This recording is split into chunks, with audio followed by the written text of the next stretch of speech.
In this conversation, we're going to explore how ancestral healing can help us break free from generational wounds and reclaim the vitality, love, and freedom that is our birthright. And Ina's got a podcast series on our channel.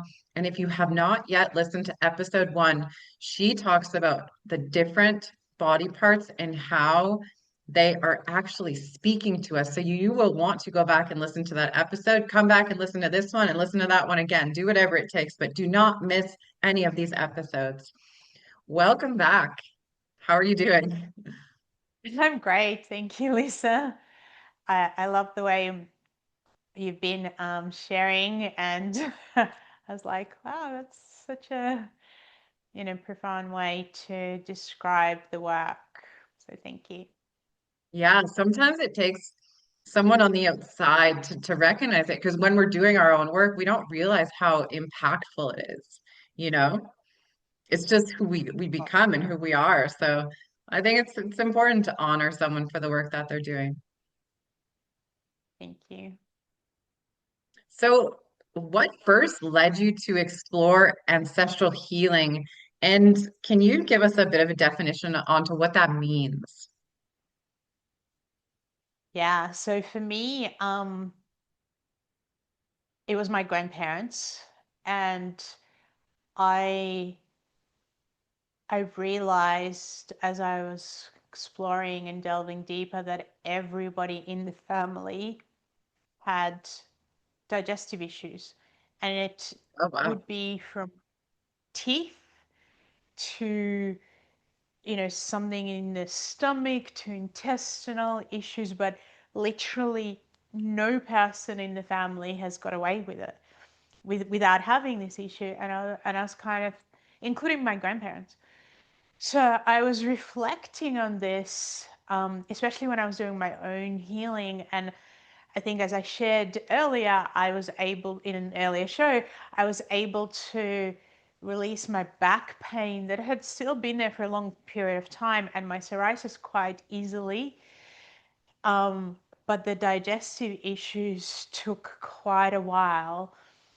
And there was one particular thing that alerted me to this, where when I was in my early 20s, I had this massive fear that I was carrying around ending up on the street with no house, with no home. And it made no sense because I actually ended up owning my own home, from I think I was, I don't know, 19 or something, 18 or 19. And so it was illogical that I had this intense, massive fear. And then one time I was speaking to my cousins and they started talking about this fear. And I went, oh, it's not just me who has it.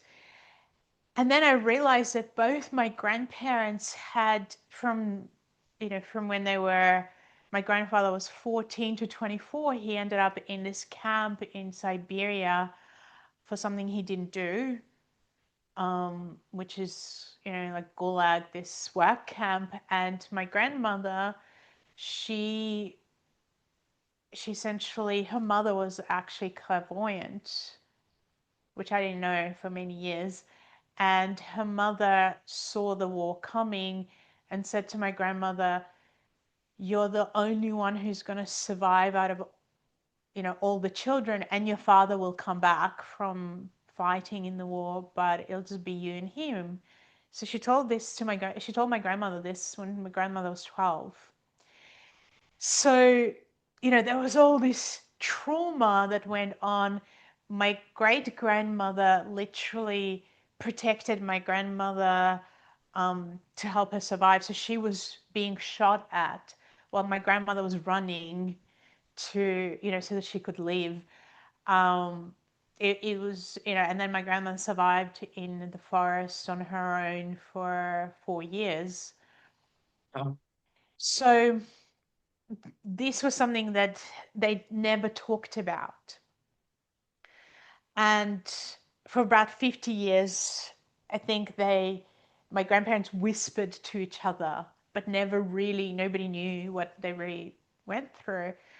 And so, as I'm the person who digs through everything, I was like, why? I just want to, I want to know, I want to ask these questions. And why does everybody have these issues? Because I don't want to, like my grandfather ended up with cancer in his, digestive tract, and my mom and my cousin. It was like, my cousin not with a cancer, but having to have surgery and stuff. And I was like, I want to look into this and understand this because I was born and I would have issues constantly with my stomach. And so I really had to unwind and understand, like the question you asked, what I was carrying and how we all carry things, we absorb what has not been processed. So when I talk about ancestry, essentially, an ancestral trauma, it's like we have this study called epigenetics. And in epigenetics, they say that you may have a potential to get a similar disease that your mother or father or grandparents or great Right. grandparents had, Yeah. but you also have the capacity to influence it. Mm. And so what I realized is that we recreate the same diseases, which is, it made complete sense to me when I wrote my book, The Secret Language of Your Body, that when I described the issue, the challenge in the book, and what causes somebody to become sick, if we're growing up in a family and we're absorbing, because we are from childhood, whatever is happening, conscious or unconscious, whether they talk about it or not, we have this etheric body, which is the copy of the physical body. And in the first 7 years of life, as our physical body develops, we're actually in the energy field of the person who's looking after us the most, which for a lot of people is their mother. And we're a sponge, we're absorbing everything. And if we were to, so let's say somebody's mother had whatever disease it is, and if you break it down and you see these are the thought patterns, these are the feelings, these are the actions, these are the behaviors, these are the types of experiences that cause this part of the body to degenerate and this illness to occur. And then you came back and you looked at yourself and you went, how much of this challenge, this issue that has been described do I have? And I do the same. This is where you start to see this ancestral challenges because you're carrying it, and sometimes it's unconscious, you don't know. My son said to me at one point several years ago, he said to me, Mom, it's like I'm going through life and I have this heaviness in my back that I'm carrying, but I don't know what it is. But I feel like it's really old and deep. And so the longer people don't deal with things or don't work on the challenges, the more likely they're to continue, right? To keep going and to get passed on and on and on. And there's certain parts of the body that show us that. So like digestive issues from early on in life, eye issues from early on in life, um, kidney issues, blood. So when these parts of the body show up, it's pretty much there's going to be an ancestral element involved in that particular part of the body. So we do need to break it down. If you don't want to have the same challenge, like I have a student and a lot of people in her family, pretty much everybody in her family have had Alzheimer's, and she went, absolutely not. So she's been looking at what kind of behavior causes it, which essentially is a lot of suppressing, pushing things away, not dealing with stuff because it's too much, you can't. It's too traumatic. And she's slowly been dealing with things, but she's also been working on her memory. So she's been doing concentration exercises and focusing and memory exercises so that she doesn't have that. And I think she's turned 64.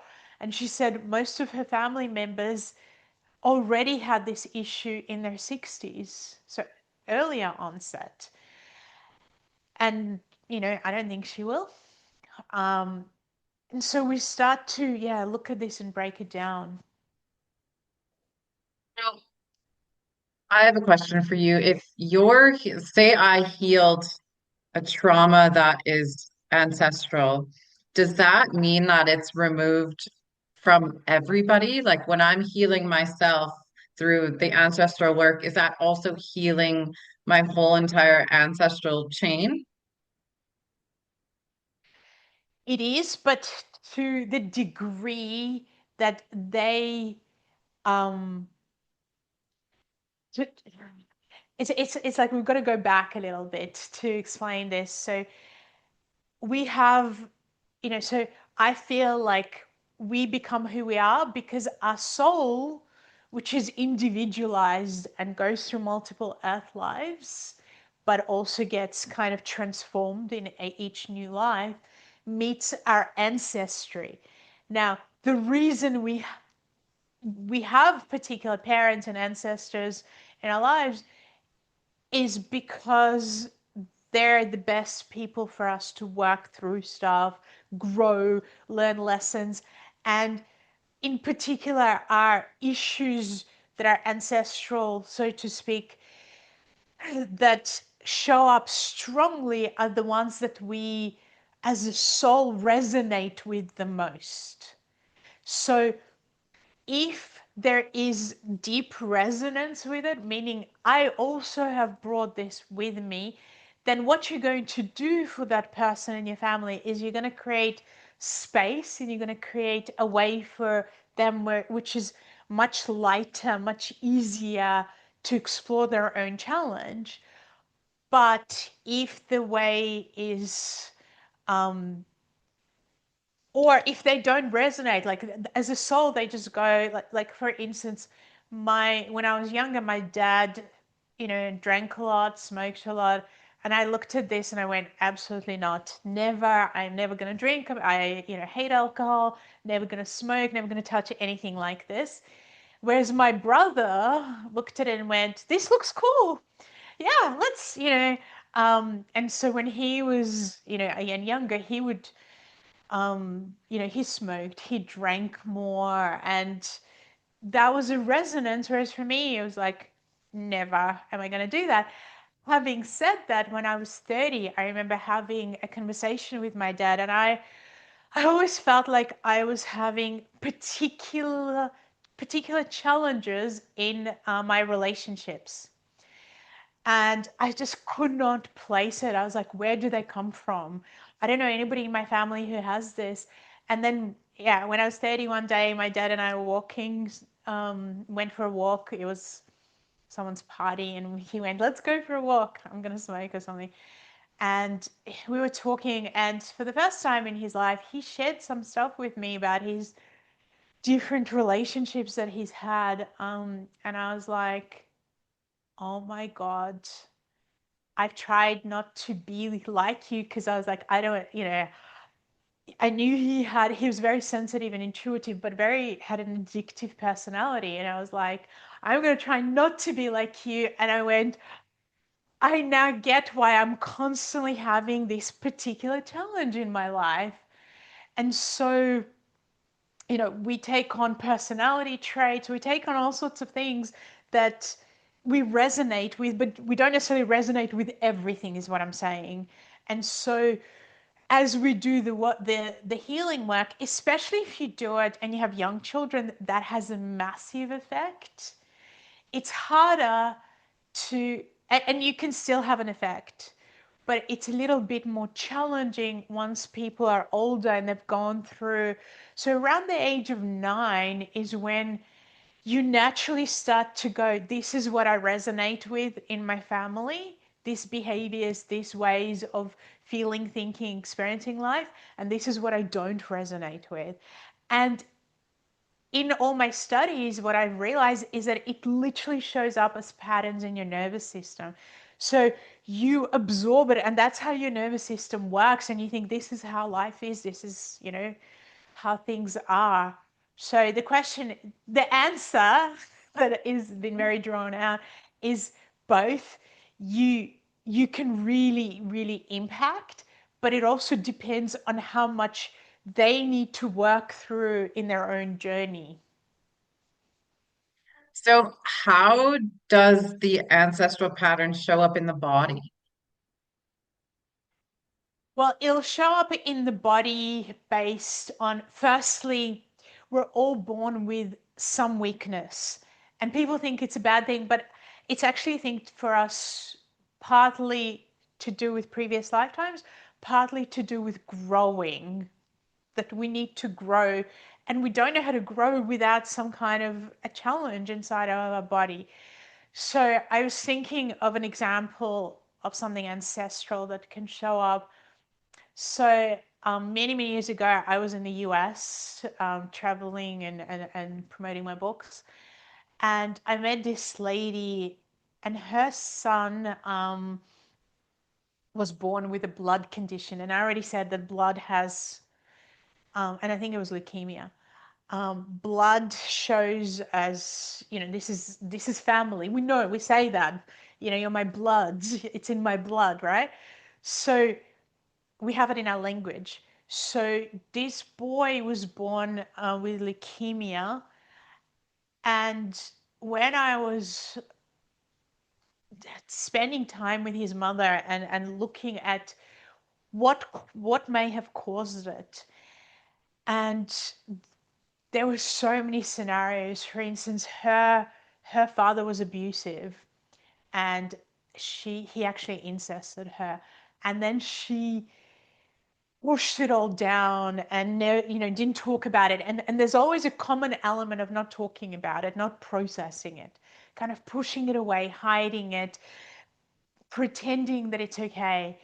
And the more we connected the pieces, and it wasn't about blaming her, it was about understanding, because by understanding it, she went, oh my God, I have the power to do something to help my son, which she did. And he became much, much better. The healing was incredible for both of them, because there was a lot that was happening when she was pregnant with him as well. So he was this sponge absorbing. Sometimes, this absorption, we even see it with animals, where, the animal will absorb whatever the person who is looking after them again is going through, and show it. So it's almost like ancestral.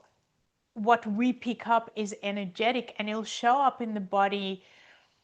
um and obviously that there is that, you have the capacity to experience anything that your parents or grandparents haven't dealt with.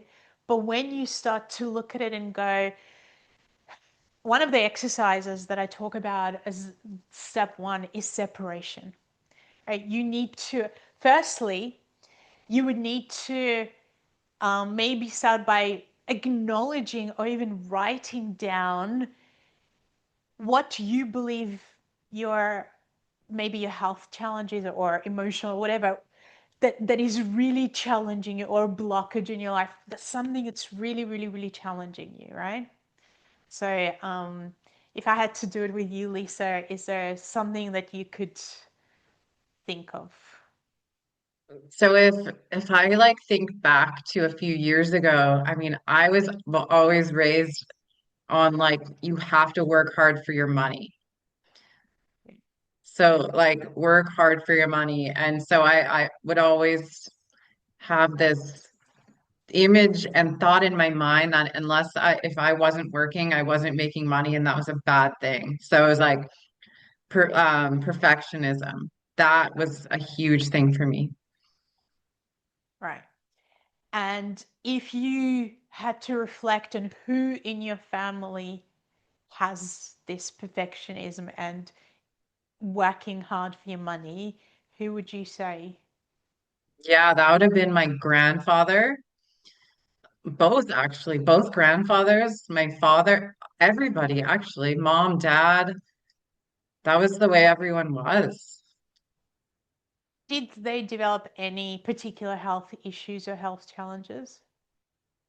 Yeah, my grandfather died of a heart attack, um, high blood pressure, cholesterol issues.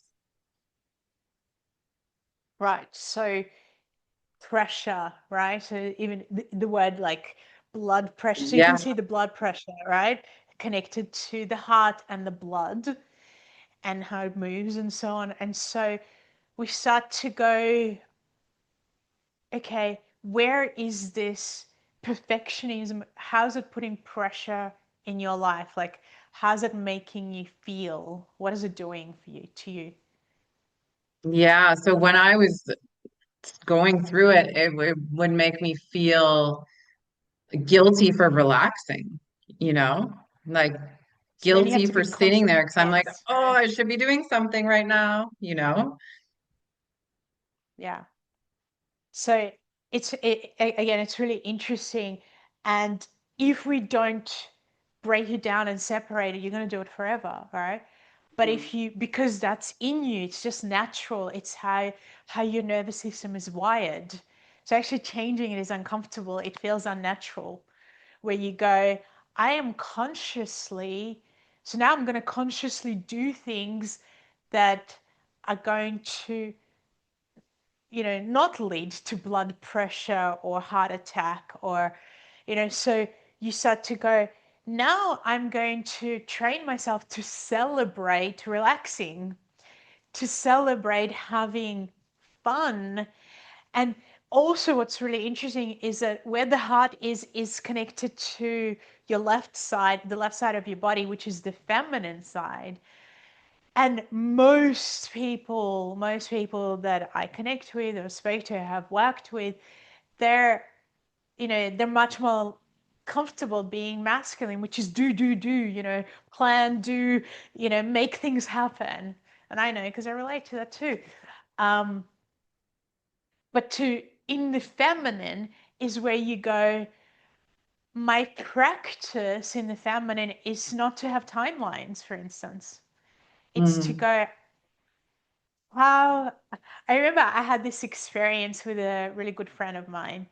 So we ended up traveling in Europe, and he lives in Paris, and so he got a ticket for us to go to another country, and because he speaks French and I don't, even though I understand quite a bit, um, I figured that he should be buying the ticket. And so he he bought the ticket, and because we were rushing and both of us were in this masculine rush, rush, rush, get things happening, right? We ended up essentially going to the wrong place and missing our train. And I was pretty angry because this is not the first time that this happened. And I was, in this, again, in this masculine place going, what are we going to do next and how are we going to get to this place and so on and so forth. And then I went, hold on a second, let go and come back to and I was stressed, like really, really stressed because Yeah. whenever we're too much in that masculine, we become tense, like you were saying, and super stressed out. And so I was like, no, I actually want this to be fun, and I need to be creative and I need to get into this feminine flow. So I walked away from my friend for a minute and then I came back and I said, all right, look, we're going to play a game. So we're going to start with this game. And the game is, how does today get better? As opposed to, how does today get worse? Yeah. And, and so we sat there and went, well, today gets better if we get another train, for instance. And when when the person who checks our tickets looks at them and we explain the situation, we don't have to buy a new ticket that costs 3 times the amount because we bought ours on special. And And so that's what happened. The conductor got onto the train and heard our story and went, it's okay. So then we were like, when we get to, our destination and we step out, we don't have to wait for a taxi. There's like literally a taxi in front of us. Again, that's what happened.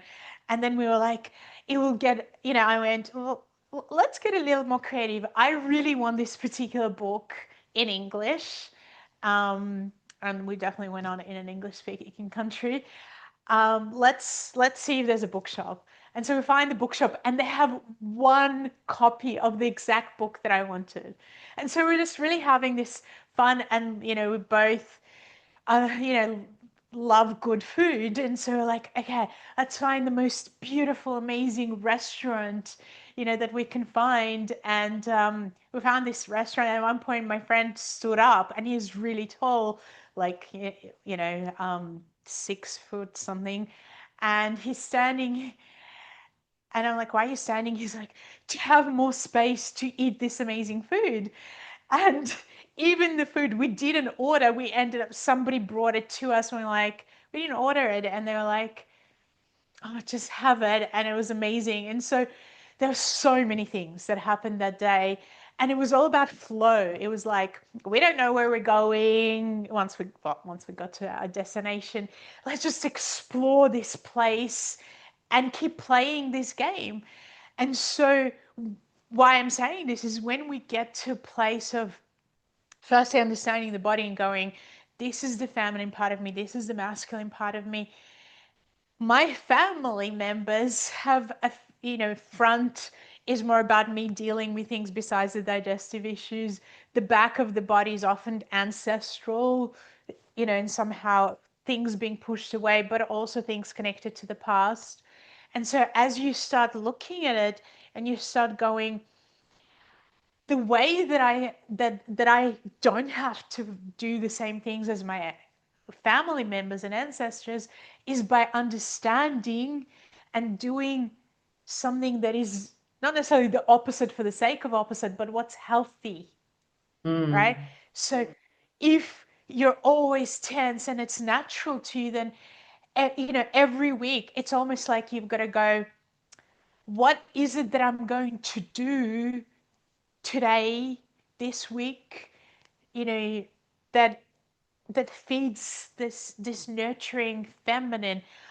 How and what I encourage people to do, we can try this very quickly. So if you can place your hands on your heart and just breathe into that area and tell me how it feels. I feel good right now, if I'm being honest with you. I feel great.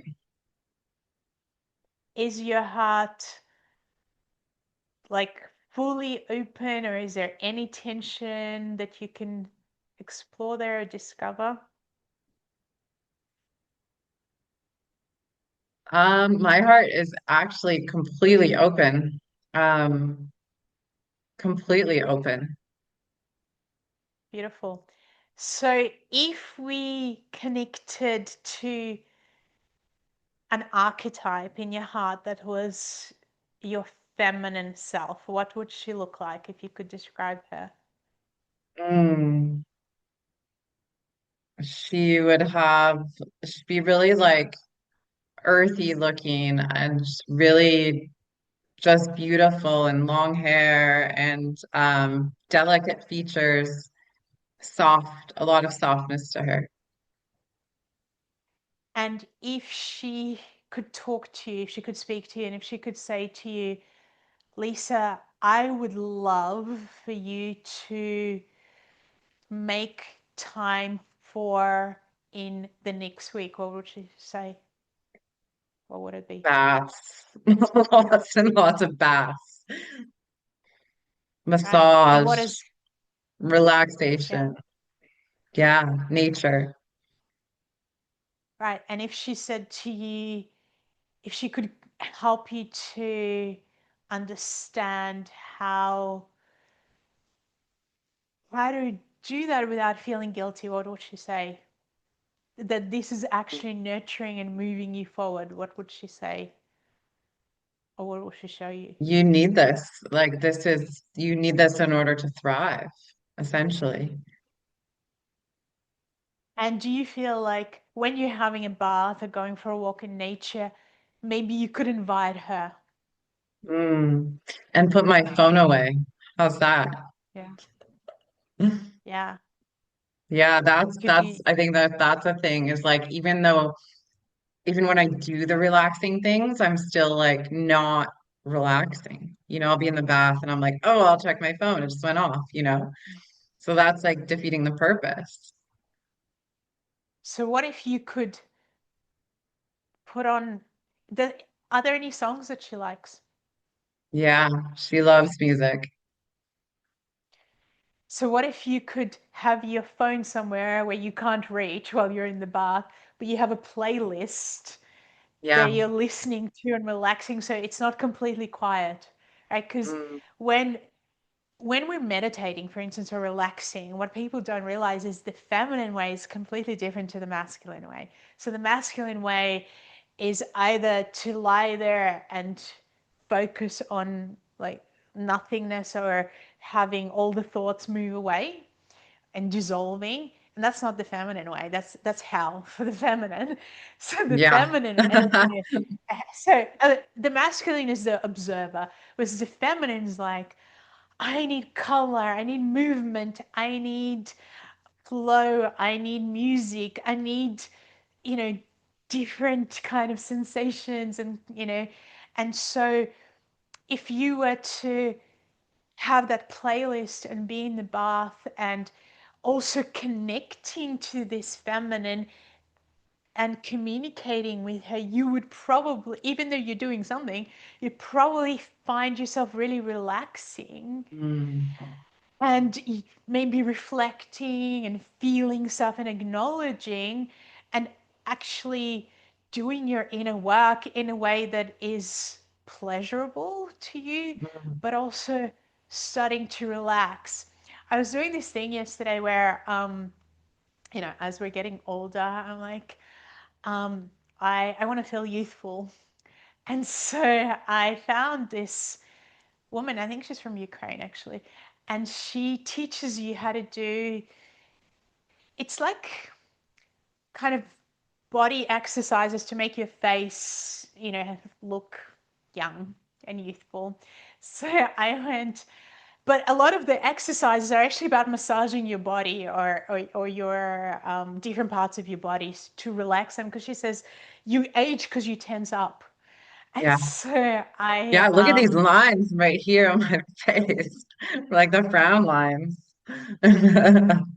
right, so she actually talks about all of this, and how it's Yeah, connected to different parts of your body. And so I was like, okay, I'm going to do these exercises. And one of the first ones that you do is you have this bowl, like, and you massage your stomach on. So you lie on the bowl and you move around, and you're doing these triangles on this kind of bowl, and it massages all the parts of your reproductive system and your stomach and all the different organs, your liver and your, and so on. And so I was doing it yesterday and I was like, oh, there's some, it's a little painful, it's a little uncomfortable. And then when I went to bed, before going to bed, which is probably why I didn't sleep the best, I was like, I am going to, I'm going to do, because there's three parts to the exercises. So there's ones for the body, and then there's ones kind of for the head and the hair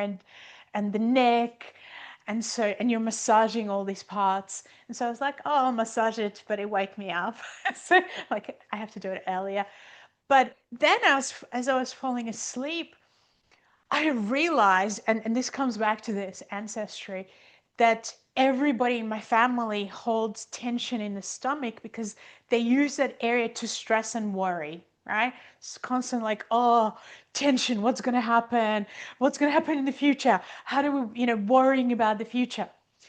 And I realized that even though I do all sorts of kind of, different types of work, by connecting to different parts of me, the thing that I do the least of is the massaging, you know, and definitely like not necessarily going really deep into massaging it with this ball, like while you're kind of rolling around on the ground.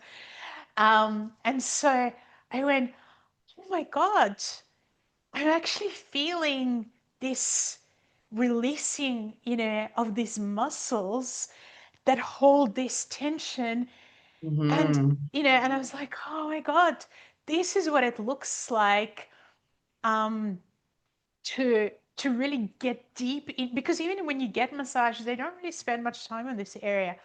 This is No. what it looks like to get into, like, physical, you know, stresses that happen So every single day. I did Every a single lot of, day. Yeah. it's so true. And especially for women, we hold a lot of our stress in our stomachs. Yeah. And I did some work with a yoga ball and had to lie on it and breathe deep into it. And Yeah. let me tell you this, I bawled my eyes out. Like the emotional release that came from that one part of my stomach was absolutely insanely powerful. And so I just kept doing it and doing it and doing it and being really gentle with it. But the amount of trauma that was released from that one area, I can't even tell you how it was astronomical. Yeah, because it's daily, because this is the area that digests food, but also digests all your experiences in Yeah, life, right?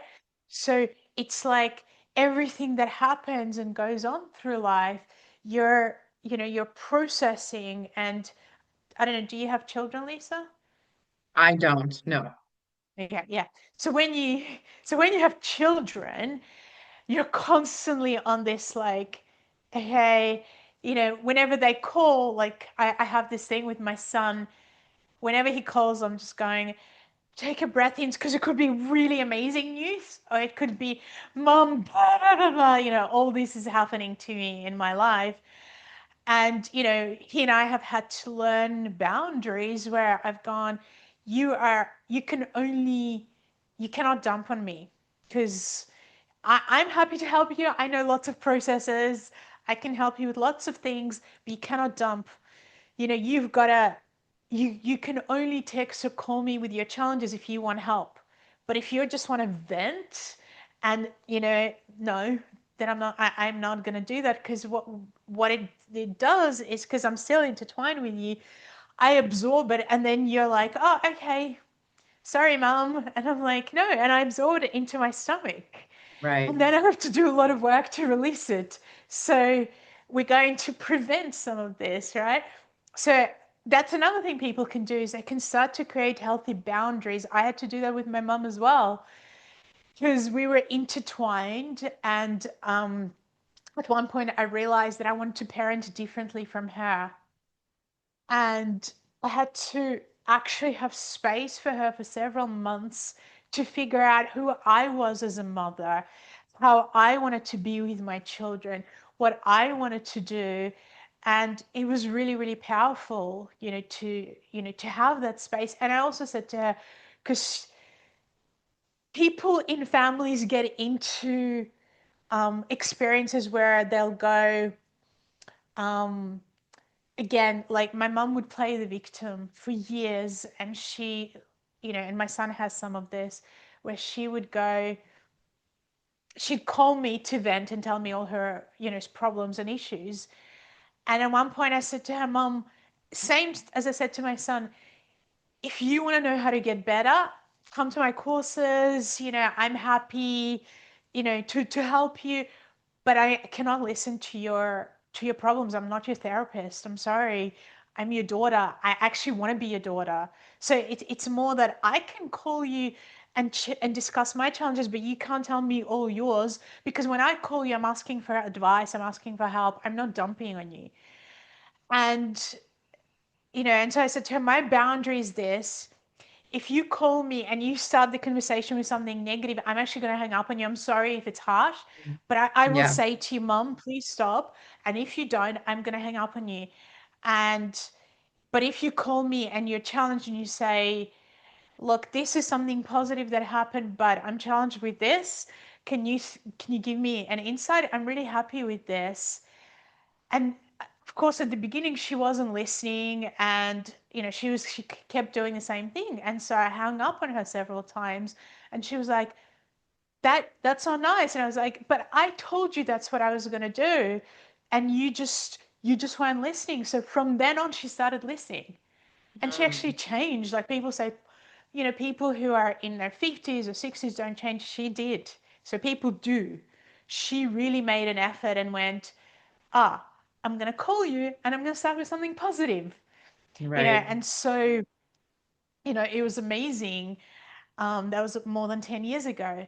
So we need to create boundaries with our family, and we need to figure out what we're taking on. And then that little exercise with the archetype, and it was very easy to do with you, but you might connect and tune in and sense that your feminine part is not healthy, is stuck, is not has not been nurtured, and is might even be turning away from you.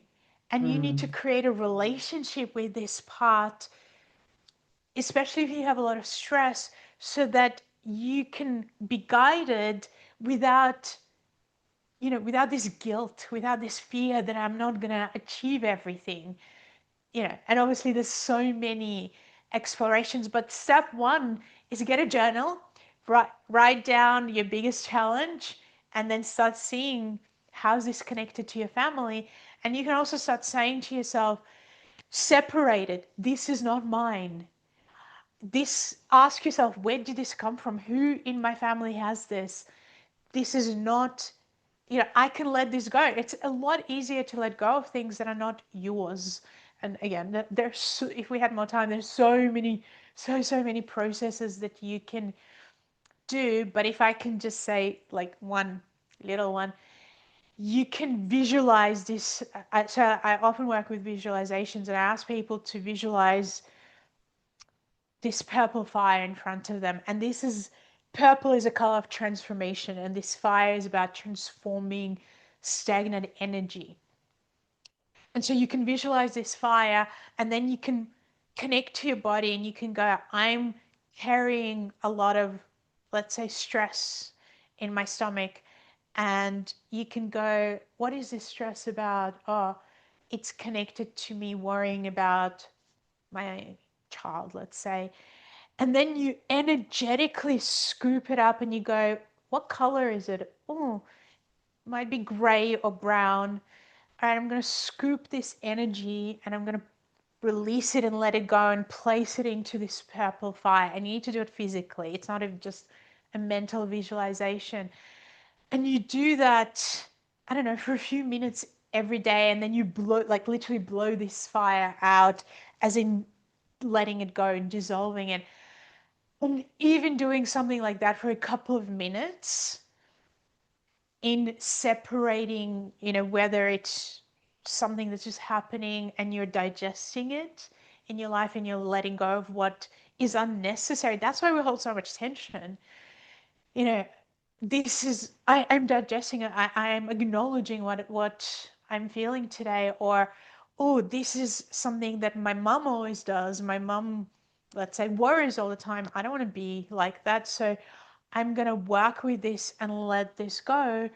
And then rubbing your hands together and literally, because when you let something go, you need to kind of put something nourishing back into your body. So rubbing your hands together and, let's say, visualizing yellow is a great color for the digestive system, for instance. So I'd visualize this yellow light that I would play with, and then I'd go, I'm going to put calmness and peace into my stomach instead of worry. And you literally breathe it in and pull it in as you place your hands on your stomach, and you take a moment and you repeat the word peace to yourself, or calm, as you breathe in through your nose and then slowly out through your mouth with slightly pursed lips. And this also relaxes your nervous system. And so you start to rewire yourself, like, you start to change these ancestral imbued patterns slowly, but you need to do this constantly and daily into something new. So, Ina, why don't you tell the audience where they can find out more information about this work and about the work that you do? So you can go to my website, inasegal.com. So INNASEGAL.com. And I really encourage you to go to the section of my masterclasses because I actually have so many different ones. I have one on how to tune into your body. I have ones on awakening the healer within yourself. I have ones on ancestry and going deeper and understanding more about how to recognize and work with it. And all of this is free. So that's free tools for you to look at it and explore and go on a journey towards yourself. And so I really, really encourage people to go, oh, I can learn. Let me be teachable. Let me, the first step is just go to the website and, scroll and make a few hours of time for yourself. And then grab a journal and start connecting the pieces of your own storyline because I ask a lot of questions and I get you to explore. And then if you're ready, let's go deeper. Let's delve into intricacies of how we can transform our lives and work together. Thank you so much. Do you have any last minute thoughts on today's topic? I feel like when we can take responsibility for our own lives and when we can also recognize that what we do carry and what we can start to let go of, our lives transform and so much opens up for us, so many new possibilities of living our lives, I'm going to say on our own terms, in our own way, as opposed to being programmed by everybody in your family. You actually start to become your own person. And last thing I want to say about this topic is that deep and profound inner child work from all the stages of development, and maybe we can talk about this at some point in an actual episode as well. Um, just transforms so much to do with how you grew up, with your ancestry, and with our relationships, and so many issues that we carry because we absorb from our family. Thank you so much for being here and for talking about our ancestry and how it affects us in everyday life. Thank you. And to our audience, thank you for tuning in. Do not forget to like and subscribe, and we will have all of Ina's links in the show notes for you to have easy access to. And remember, if it's happening in your family, it doesn't mean that it's going to need to happen to you too. It's time you take control of your life. It's worth it. And just so you guys know, I'm definitely going to have a bath. Take care, everyone.